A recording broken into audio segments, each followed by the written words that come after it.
อย่างห้ามเฮ็ดทันทีหลังจับได้ว่าคนหักนอกใจถ้าเจ้าหากก็จับได้ว่าคนหักของเจ้านอกใจอย่าเฮ็ดอย่างนี้เด็ดขาดเพราะเพียงแต่10 นาทีอาจเฮ็ดให้เจ้าเสียใจตลอดชีวิต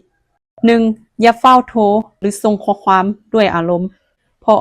ตอนนั้นสมองกำลังอยู่ในสภาวะช็อกอาจกลายเป็นสิ่งที่เจ้าเสียใจตลอดชีวิต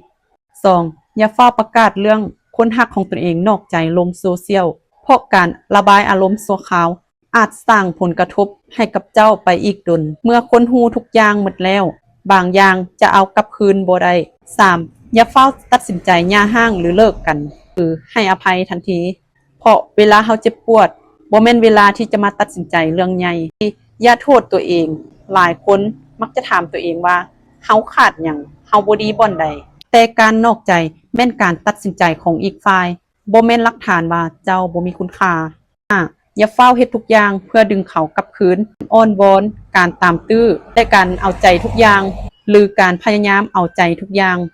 บ่ได้แก้ปัญหาสิ่งที่ควรฟื้นฟูก่อนคือสติและคุณค่าของตนเองคนที่ตัดสินใจผิดใน7 วันทำอิฐมักจะเสียใจทีหลังจะเสียใจไปอีกดนแต่คนที่มีแผนและควบคุมอารมณ์ของตนเองได้จะมีโอกาสเลือกอนาคตของตนเองได้ดีกว่าถ้าเจ้าอยากรู้ว่า7 วันทำอิฐเฮาควรเฮ็ดหยังและบ่ควรเฮ็ดหยังอีกบ่ดนค่อยจะเปิดตัวคอร์ส7 วันทำอิฐหลังถือคนหักนอกใจที่รวบรวมขั้นตอนแบบเป็นระบบเพื่อช่วยให้เจ้าผ่านช่วงเวลานี้ไปด้วยสติ